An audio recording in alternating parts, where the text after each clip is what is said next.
Srimad Bhagavatam 1-16 Shishrusho Shaddadhanasya Vasudeva Katharuchi Syan Mahatsevaya Vipra Punyatirtha Nishevanat. So the section which discusses the principles of dharma is now continuing, and in this section we see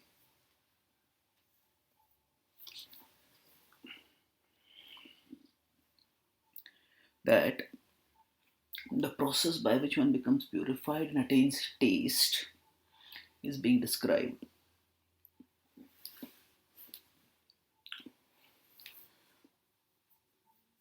In the previous verses, the analysis was given in terms of the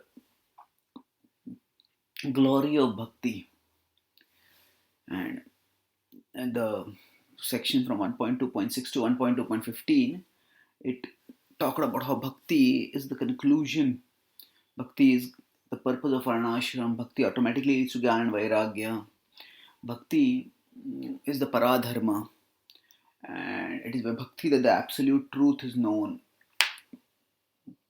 It is bhakti that leads to liberation, and therefore one should remember Krishna. That was 1.2.15. That by remembering Krishna, one can cut through the bondage of karma. So now the question may come, okay, I understand the glory of remembering Krishna, but I don't feel inspired to remember him. So what should I do? So here the solution is given. Shushrusho Shaddadhanasya Vasudeva Katharuchi. That Vasudeva Katharuchi, that the attraction to the Katha of Vasudeva. Earlier it has been said that Vishvaksena Kathasuya Notpadedaditim Shramaeva hi Kevalam. That if one does not have attraction for Vasudeva Katha, for Vishvaksena Katha, then everything else is Shramaeva hi Kevalam. It is a labor with no fruit. So here the same point of Vasudeva Katharuchi is talked about. And how is Vasudeva Katharuchi to be developed? Shushrusho Shaddadhanasya. Shushrusho is by rendering service of hearing. Shushrusho Shravana Shaddadhanasya. So in the process of hearing with Shraddha. Now Krishna, the Bhagavatam has used the word Shraddha earlier to talk about the Shraddhana Munayo Jnana Vairagya Yuktaya. That the faithful yogis, the faithful seekers, they realize the absolute truth by practicing bhakti. So with faith one hears and develops Vasudeva Katharuchi when one complements the process of hearing with service. So Syan Mahatsevaya Vipraha. Mahatsevaya Vipraha means service of the great souls who are Vipras. Punyatirtha Nishevanat. So Punyatirtha, these are pure souls, those who are cleansed of vices. Nishevanat. So what it means is that the person Bhagavat and the process and the book Bhagavat, or the message of the Bhagavat and the messenger of the Bhagavat, these two are integrally related, and we develop attraction to the message of the Bhagavatam when we serve the messenger of the Bhagavatam, and in this way we move closer to Bhagavan, who is revealed through the message and the messenger. Now how does this happen? Actually our desires are triangular, not linear. That means it is not that when we see an object we automatically develop desires for them. Yes, for some sense objects we may develop desires, but for some things we may not even know what it is. So for example, an Indian goes to America and has never heard of baseball and start seeing baseball. Indian may just find it strange. But if Indian sees baseball fans crazy for baseball, delirious in watching the game, when seeing their desire for baseball, the desire for enjoying baseball will awaken in the Indian's heart also. So when we see, so the desire forms a triangle between us, the enjoyers of that object, and coming back to us. That's the three sides of the triangle. So similarly, with respect to Bhagavatam, we may wonder what is the point in sitting for hours and discussing or hearing.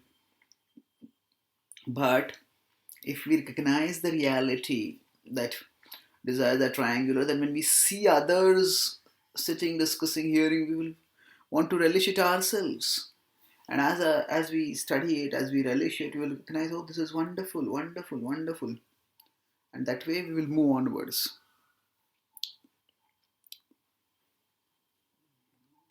Punyatirtha Nishevanat. So, the Bhagavatam is now giving the key that all this process of purification centers on serving the great souls. Shunvatam Swakatha Krishna Punya Shravana Kirtana Rudyantastoya Badrani Vidunoti Surutsata.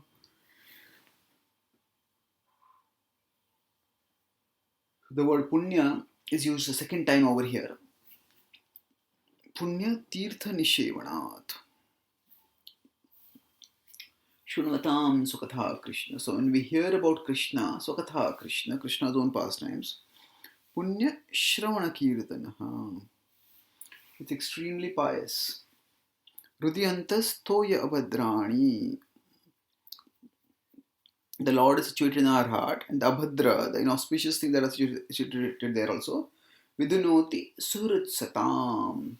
Satam, those who are pursuing Sat, the absolute truth. The Bhagavatam reveals the Satyam Param Dhimahi, as started the first verse. So the Bhagavatam really reveals the Sat. And when we focus on this Sat, by the process of bhakti, we become purified and we move forward and attain the Supreme. How do we attain? The Lord is Surata. He is Surata not just in the sense that he is our great well-wisher. He is Surata also in the sense that he is our benefactor. He is situated in our heart. So he is not just a benefactor, but he is also situated close to us in our own heart. And to the extent we recognize and relish his proximity, to that extent we move onwards in our journey towards him.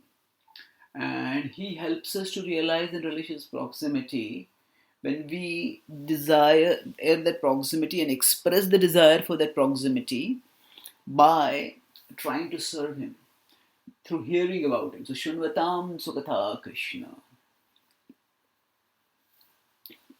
Krishna is like a loving father who wants his children, his estranged children, to come back to him. And when the estranged child expresses the eagerness to return to the father goes out of the way to help that son to come back. So now, this is the basic motif of the prodigal son story. And the point is that the soul has gone away from God, not just physically, but emotionally. The soul itself is not physical. So in terms of consciousness, Krishna Bahirmukha Hoya, as it is said. So we have turned away from Krishna, and the way we show Krishna that we want to turn towards him is by hearing about him. So the more we hear about him, the more he sees our interest in him, the more he sees our desire to turn towards him, and then he himself starts removing the obstacles which have come between us and him. So those are the anarthas, abhadrani. Ultimately, the most inauspicious thing is that which causes us to forget Krishna. And that which brings remembrance of Krishna is the most auspicious thing. So Krishna helps us remember him and move closer to him by giving us the opportunity to love him, to serve him, to attain him. Now, he removes the anartha. So the previous verse said that if we hear from the great souls, if we serve the great souls who are messengers of the Bhagavata, that is punya. And hearing their message is also punya. And it said that serving the great souls will give us taste for the message of the Bhagavad. And once we get the taste for the message, Krishna will become pleased by our desire, and he will purify us. Vidhnoti suhrit satam. Rudi antasto yabhadrani. The Lord is in the heart, the anarthas in the heart, and the Lord will cleanse the anarthas in the heart. But he doesn't cleanse them unless we show him that we want them to be cleansed. And we show that desire to him by our eagerness to hear. So then how that vidhunoti happens, that is described in the subsequent verses now. 18th text. Nashtaprayeshva bhadreshu nityam bhagavata sevaya bhagavatyuttama shloke bhaktir bhavati naishtiki. Nashtaprayeshva bhadreshu. That most of the abhadras that are there, the majority of abhadras, prayeshu, most of them, nityam bhagavata sevaya, by constant hearing of the Bhagavat, they are nashta, they are destroyed.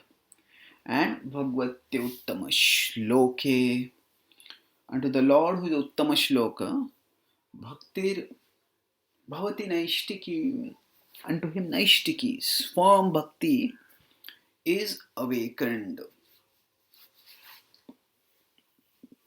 So vidhunoti was mentioned in the previous verse. So that same cleansing, that same metaphor of removing of the undesirable is conveyed in a different way. One is cleansing, vidhunoti. Now it is nashta, destruction. So when there's something unwanted in our house, say, we may just use a broom to sweep it out.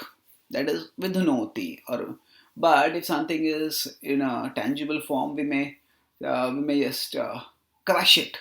So if there is a use and throw plate or use and throw glass, we may just first crush it, and then after its form has been crushed and is distorted, once the form has been destroyed, at least the tangible form, then we put it in the garbage can and then we throw it away.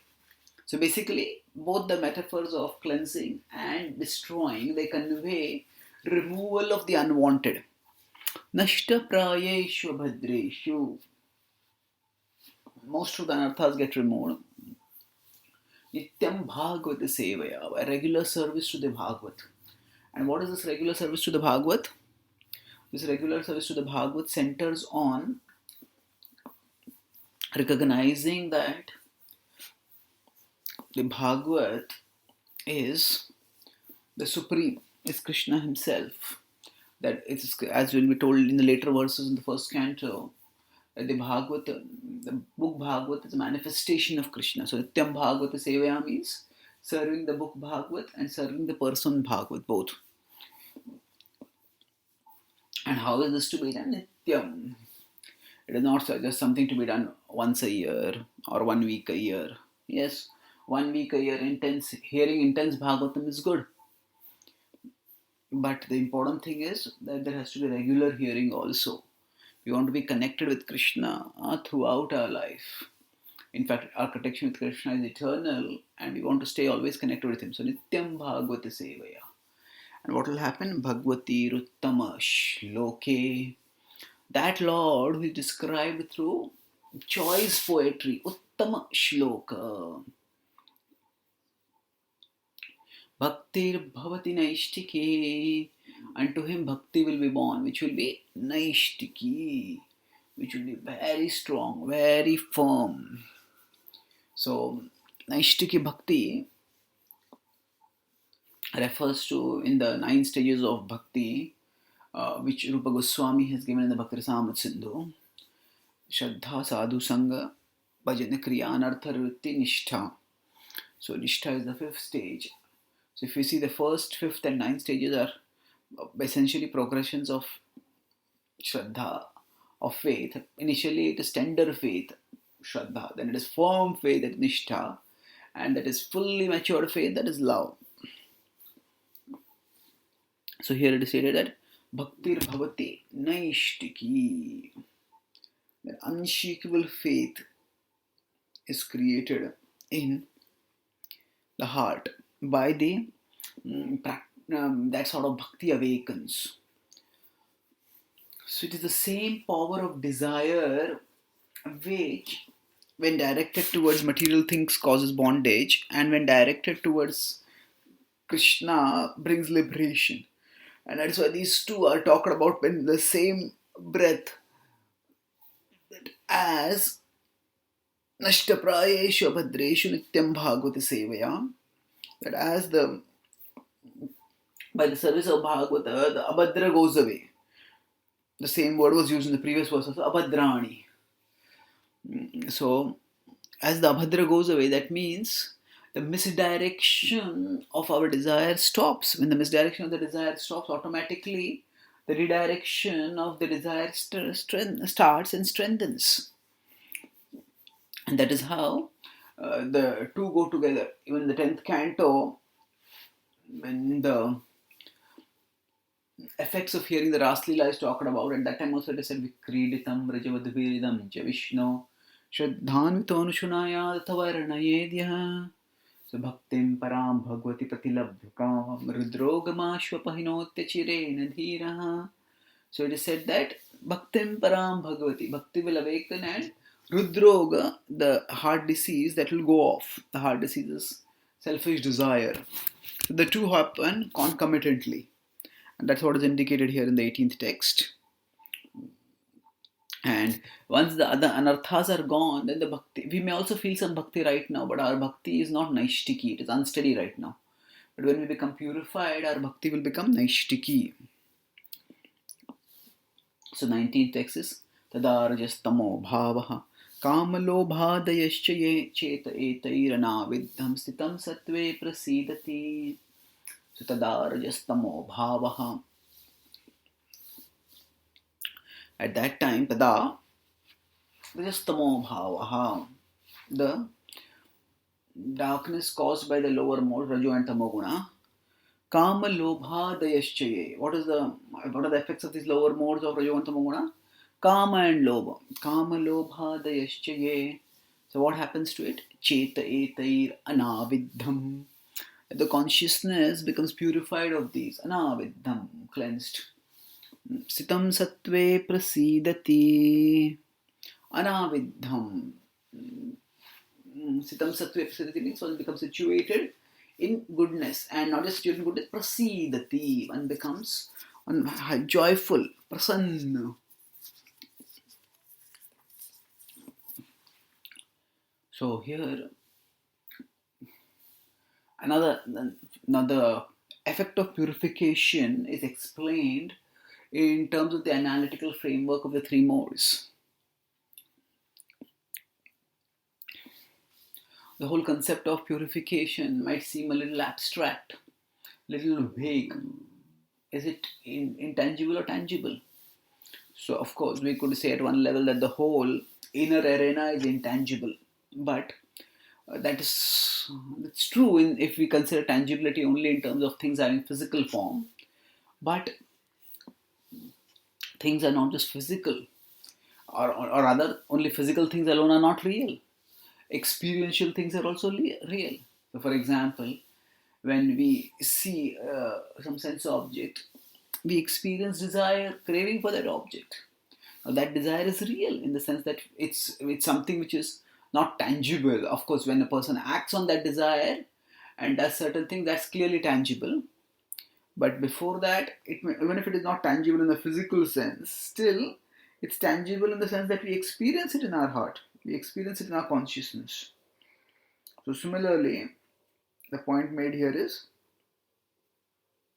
that kama and lobha, these are for us experiences which, when we see something, we crave for it, we desire it. So kama lobha dayaschaye, kama and lobha, the desires which awaken, tada rajastamo bhava, these are coming out because of raja and tamoguna, because of the modes of passion and ignorance. And chetayate anavidham, one is no longer affected by them. So normally when we are exposed to the sense objects and our consciousness is affected by the lower modes, Rajo and then the perception of the sense objects causes desires to awaken within us. But when we are purified, then the desires don't awaken, because we see that we are ourselves pure, that because we are getting because the impressions which kindle those desires, those impressions have been cleansed out of our consciousness. And thus chetayate anaviddham sthitam sattve prasidati. Thus we become, being unaffected, we connected with the higher spiritual reality, we feel satisfied. Sthitam sattve, being situated in sthita. Being sthita, situated in sattva, in goodness. Prasidati, we become cheerful. This cheerfulness comes because at one level, as we become purified, we realize that the desires are actually not source of pleasure, they are source of torment. An alcoholic who is trying to recover from alcohol, the desire for alcohol is a torment. Oh, one is dragged towards it again and again and again, even if one doesn't want to. Now suppose that person suddenly woke up one morning and found, oh, I have no desire for alcohol. That would be such a freedom. It would be akin to liberation for that person.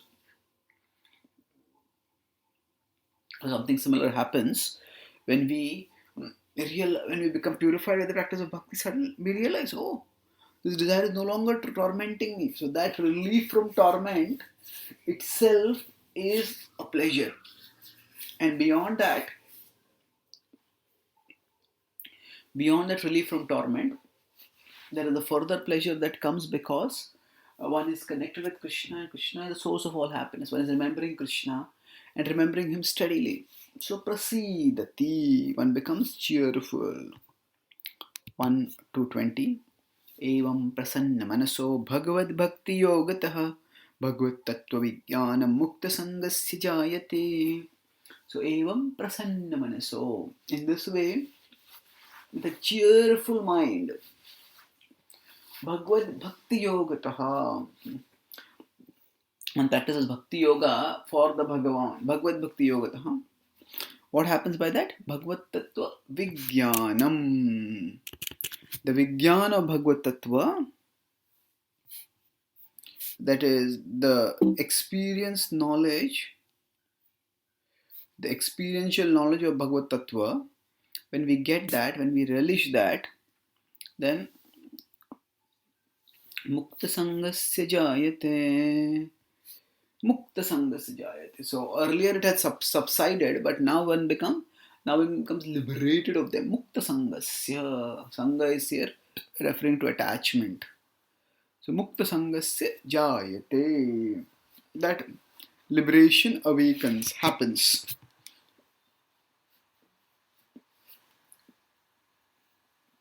Earlier also the point that one was practicing bhakti is there. One was hearing, one is serving. That is true. But here now, once the craving has subsided, once one has got some attraction to Krishna, then one can practice bhakti cheerfully. Evam prasanna manaso. Cheerfully one practices bhakti. Bhagavad bhakti yogataha. One practices bhakti with great cheerfulness, and ultimately bhakti is an expression of affection. And when affection is expressed resentfully or half-heartedly, then the reciprocation of love through is not very fulfilling. If sometimes when parents, the children come to teenage, and suddenly they feel, hey, what happened to my sweet little boy? What happened to my gentle girl? It's as if suddenly another person has entered into their body, the teenage, and the teenage tantrums make them. And sometimes the children may be very contrary. Sometimes they may be very sweet for some time, and suddenly they start becoming very very fierce at other times. So dealing with the situation becomes difficult for the parents. They just don't know what to do. So although there is love, although the parents love their child, their teenager, and the teenager also loves the parents, but because of the whimsicality of adolescence, actually that's just the way the adolescent hormones start working, and there is a whole new world, the world of uh, experience that suddenly awakens in the teenage mind. So it becomes difficult for both the teenagers and the parents, although there is love, because there is this whimsicality, there is sometimes resentment, there is frustration, there is apathy. So because of all this moodiness, the relationship is not very sweet. It's turbulent. But once the children navigate the adolescence and they come to youth, they become stable in their career, they also realize how much my parents have done for me. Then the relationship becomes stabler. So, and similarly, we could say that as we become purified by steady hearing and practice of bhakti, then we go beyond the adolescent moodiness. And once we go beyond the adolescent moodiness, then we start relishing bhakti more and more. Because prasanna, so now there are no forces which are dragging our consciousness away. At least those forces, even if they are present, they are not all that forceful. And we can resist them without much struggle. And we can focus on Krishna. And thus when we practice bhakti, then Bhagavad Tattva Vijnana Mukta Sangasya Jayate. And as we focus, we offer our attention more and more to Krishna, we start relishing Krishna more and more. And thus we move on steadily towards Him and we attain Him. And this is essentially what Krishna Krishna Bhakti enables us to do. This is what Krishna Bhakti, and this is how Krishna Bhakti becomes joyful, and it leads to Bhagavad Tattva Vijnanam, realization of the absolute truth. So earlier it had been stated, right at the start of 1.2.7, it had been stated that by the practice of bhakti, Vasudeve Bhagavati Bhakti Yoga Prayojitaha Janayatya Vairagyam Jnanam Chayada Haitukam. So Janayatya Ashu Vairagyam. That Vairagyam and jnana ahetuki jnana, that manifests by the practice of bhakti. So that's how that jnana manifests, how that vairagya manifests is described in a process over here. That the vairagya, how the vairagya manifests was talked about by how through the purification, tadarajastamo bhava kama lobha dayaschaye chetayate, the one is no longer affected by them, and that is the essence of vairagya. And now Bhagavad Tattva Vijnana, one gets vijnana, realized knowledge of Bhagavad Tattva. This is jnanam jayada hetukam. So that knowledge has awakened in the consciousness. And in this way, the person moves onwards. Mukta sangasya jayate. So sangha is sangoyam purushaha. So it is because of attachment to material things that the soul becomes bound. And to the extent that attachment is decreased, to the extent that soul becomes progressive in the path of liberation. So that same chain of thoughts is now going to be continued. And vidyate hridaya granthish chidyante sarva samshayah shiyante chasya karmani drishtevatmanishvare. Vidyate hridaya granthis. So hridaya granthi, a knot in the heart. This is a commonly used metaphor. Knot. Earlier also it was used. With anudhyasina yuktaha karma granthi nibandhanam. With anudhyasina yuktaha. So with anudhya asina, with the sword of the remembrance of the Lord, karma granthi nibandhanam chindanti. This is in 1.2.15. One cuts off the ropes of attachment. So here, the point being made is that this cutting off, it attains its completion. Vidyate hridaya granthesh. When there is a knot in the knot ties two things which are unconnected, it brings them two together. So like that, the senses and the sense objects, the consciousness, the Purusha and the Prakriti, they are two separate, but they are joined together by the knots in the heart. And unraveling the knots takes a long time, but if you want to do it fast, then we just use a sword or a knife and cut off the knots. So Bhidyate Hridaya Granthesh. Cut off the knot. Chidyante Sarva Samshayah. As the attachments are cut off, then doubts also go away. So usually the two main forces that keep us away from Krishna are desire and doubt. Desires are what make us crave for worldly things, and doubts are what make us hold back on our journey towards Krishna. So both the force which drags us down and the force which which prevents us from going up, the twin forces of desires and doubts, they are removed. So chidyante sarva samshayaha. Chidyante, become cleansed. Then what happens after that? Kshiyante chasya karmani. So karma, the karmic attachment, the karmic bondage that is there for the soul, kshiyante. The soul stops engaging in karmically binding activities.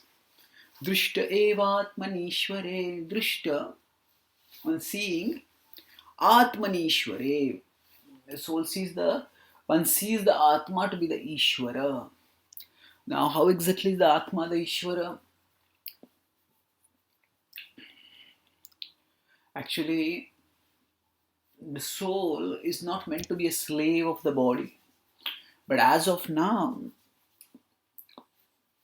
we are dragged by our senses here and there. Jivera lalasaya iti uttidhai. Krishnodara parayana Krishna nahi pai. So it is stated that the soul who runs because of desires here and there, that soul cannot attain Krishna. This is Chaitanya Charan. And as long as we don't serve Krishna, we are forced to serve our mind and senses. And our mind and senses, they drag us down, they humiliate us. So if we choose humility before Krishna, then we don't have to choose humiliation before Maya. We are saved from humiliation for Maya. And we actually realize that we are at our core pure. And as we gain spiritual satisfaction, then we can break free from the pulls of sensual gratification. And as we become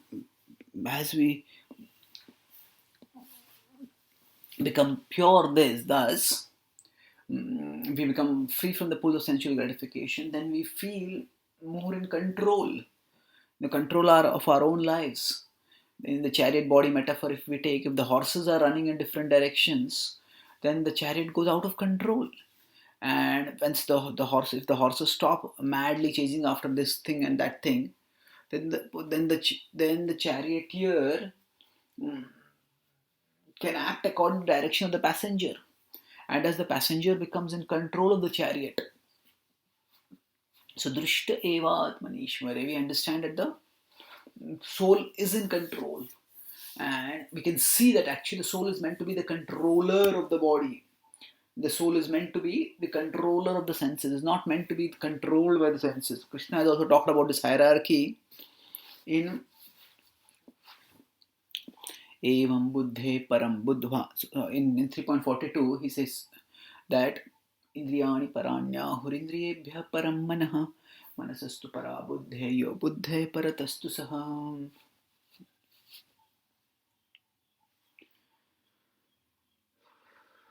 That above the senses is the mind, above the body is the senses, above the senses is the mind, above the mind is the intelligence, and above the intelligence is the soul. The soul is the highest in the hierarchy.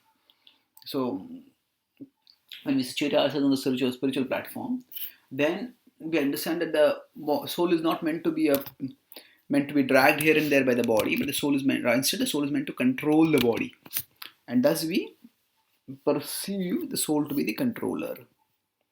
In the 22nd text, so to 21st, with this 21st verse, the process of purification actually, which leads to the realization of the absolute truth. That process of purification is how it gets completed and how one comes to the spiritual platform of realization that has been described. The 26th text, the conclusion will be given. Ato vai kavayo nityam. Therefore, kavayo, the wise people, nityam, always, bhaktim paramaya muda. They perform bhakti with great joy. Vasudeve bhagavati. Kurvantyatma prasadanim. So Vasudeve bhagavati. So that same Vasudeva and Bhagavati it was used in the 7th text also. When you talk about Jnana Vairagya developing by the practice of Bhakti, Vasudeva Bhagavati Bhakti Yoga Prayojitaha. So the same two words are used over here to refer to the absolute truth. And here the significant point is that Muda and Prasad, Nim, they are used twice over here. So what is the point here? The Kurvantyatma Prasadanim, that which brings prasad, that which brings satisfaction to the heart, that bhakti, the Kavais perform. But it's also said that they perform at bhaktim paramaya muda, with great joy they perform. So the translation will mean that this is the wise people, the Kavayas, perform bhakti with great joy, and bhakti brings great joy. So what is it? What comes first? Does the joy come first or does the joy come at the end? It is like, suppose a person has been suffering from a terrible disease, then and has finally found a medicine that cures the disease. Then certainly the cure for the medicine, when the disease is cured, there will be great relief and great joy. But at the same time, just the knowledge that, oh, I have got a cure, that itself will bring joy. Because one will know, oh, now my nightmare is about to end. If I just persevere, I'll become free from the disease. So not only should the bhakti result in joy, but bhakti should also be practiced with joy. So Prabhupada said, chant Hare Krishna and be happy. This is not just causal, it's instruction, it's a parallel instruction. It is not just that chant Hare Krishna and we will become happy by that. Rather, chant Hare Krishna and be happy while chanting Hare Krishna. Choose happiness as an emotion based on an awareness of the glory and potency of bhakti. So the previous section has described the potency of bhakti in leading us to supreme happiness, leading us to the liberation from material existence. And when we understand this potency of bhakti and we understand that we have the opportunity to practice such a glorious process of bhakti, then we can practice it joyfully. Paramaya muda. Thank you. Hare Krishna.